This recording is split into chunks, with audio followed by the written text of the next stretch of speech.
everyone. We are back for our group discussion and leadership class. I'm Kira Smith. I'm Amy Moore. And I'm Tyron Robinson. And today we're going to be talking about, wait for it, Ted Lasso again. Surprise! And how it combines with communications theories because, you know, it do a lot. It does do a lot. Does. So who wants to go first? All right, I got it.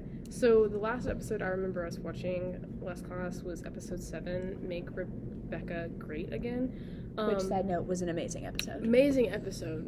I want to talk about the concept of friendship communication because I really think that shows in this episode between Ted and Rebecca. Friendship communication focuses on how people create and maintain close friendships throughout openness of emotional support, trust, empathy, and self-disclosure. It's about how we communicate to build connections, not just through words, but also through listening, understanding, and shared experiences.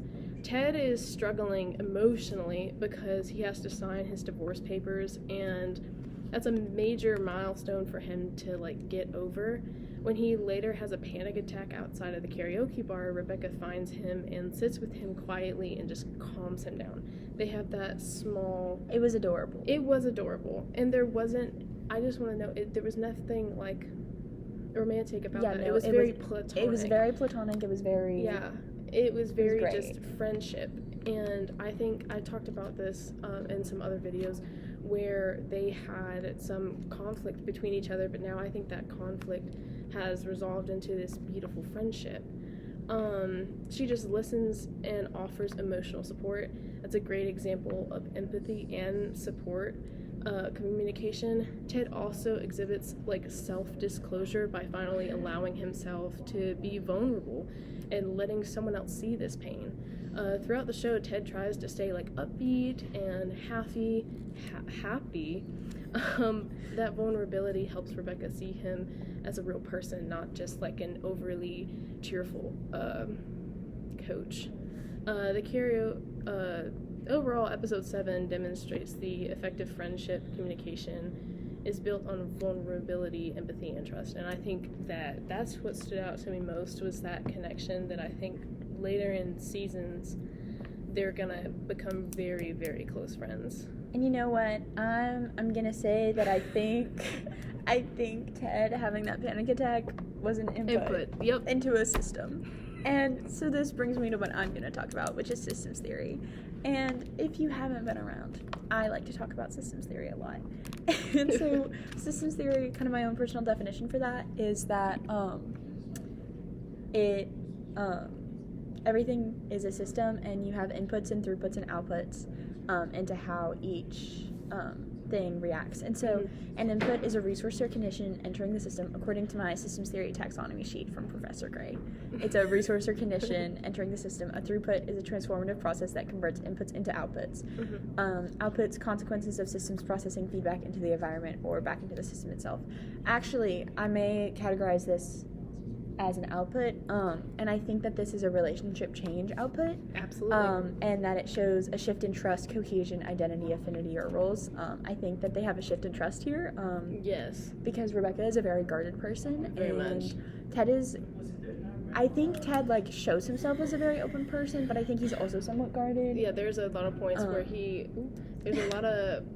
he just wants his own personal thing. He doesn't want anyone to see how upset he is. Right, until the panic attack. Panic attack. The only person who really knew that he was struggling was, Beard. And, kind of Nate, because Nate could sense some tension, and Beard was especially that conflict that Nate and Lasso had when he was trying to give him the stuff through the door. He, exploded. There was a lot of tension. I think that was an input for them. I'm gonna say that was probably, an environmental input, because an environmental input is a norm, social or political climate, grief or celebration. And I think that this was a social political climate input for Nate, because this is his boss and his friend yelling at him. Yeah. And back to what you were saying about Rebecca and I completely moved on, didn't I? Okay, that's fine. Sorry, I just meant I completely skipped over it. Okay, my bad. What were you saying? Nothing. No, I meant I didn't finish that off, is what I meant. Oh. like I skipped over the ending Okay. on accident. That's okay. What were you saying? No, like, I'm done. Oh. That's okay. Okay, so y'all good? This was an input, you guys. Look, This wasn't input. So then Nate has, like, then later they have a throughput with communications. Communication, which is the processes of meaning making, dialogue, interpretation, sense making, framing, reframing, and also probably like restructuring, adaptation, which is where there are adjustments in hierarchy, roles, alliances, group size, stuff like that. And I think that this is when Ted pulls Nate aside and has that conversation, and has Nate tell the team what he thinks of them. Yeah. Which is also an input into a different system, but that's not the point of this moment, because I could go into that system and I would get very distracted. Yeah.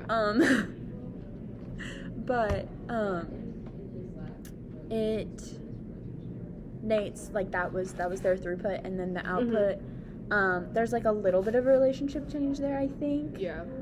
Maybe a little bit of a structure change. A structure change is changes to hierarchy, membership, or organizational design and function.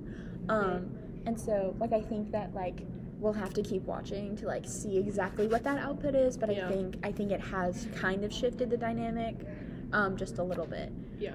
What were you trying to say? Well, geez, guys, I was like, I'm here too, guys. But Sorry.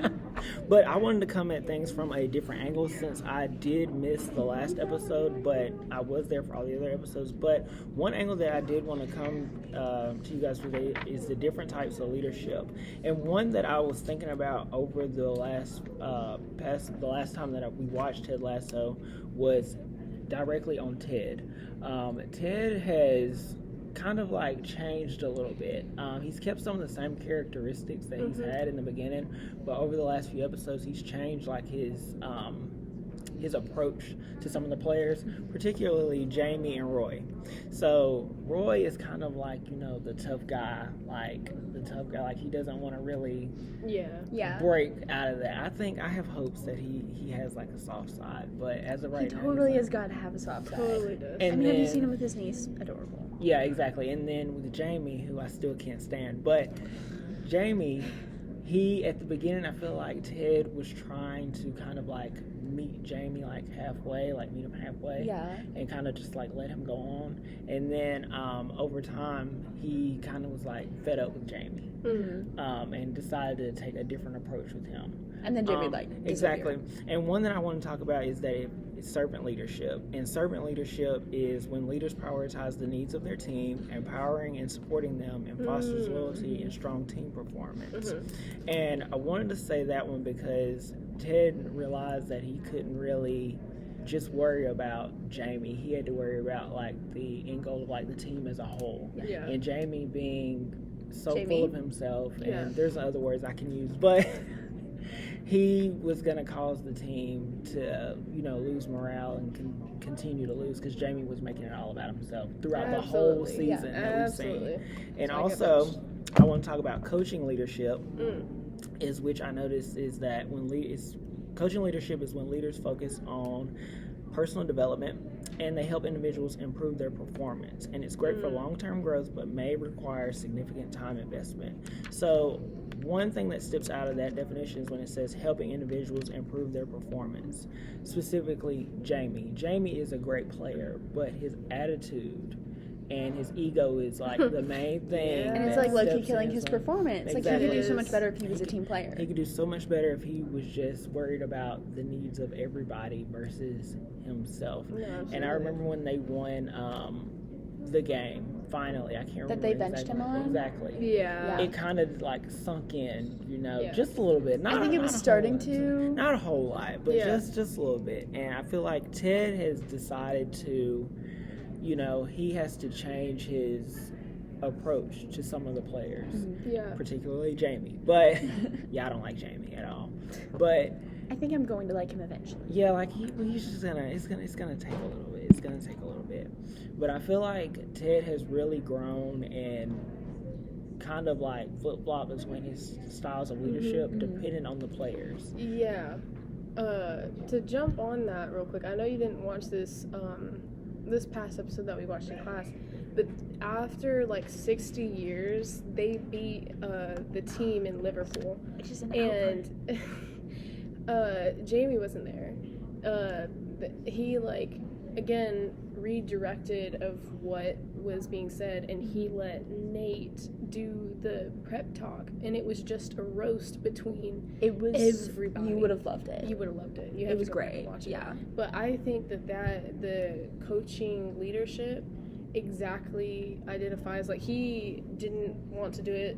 He let Nate do it, and I think that pushed all the players to do what they needed to do. Yeah, because it was coming from a different source. A different source. And so, it meant something different because it was a Yeah. different person than like your coach, because your Absolutely. coach should roast you a little bit. A little bit. But like this other guy, Yeah.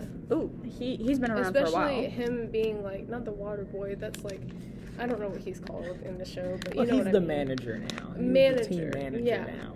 Yeah, but he does like equipment. Equipment, It's what yeah. his like first job is, and so I think that like puts him in their place a little bit too. Yeah. And I think that just, him letting Nate do that just, Yeah. redirects everything. I just wanted to jump on that. Awesome. No, that was really good. I liked those observations a lot. Thank you. Well, Yeah. hope you guys Good job. learned a little something here.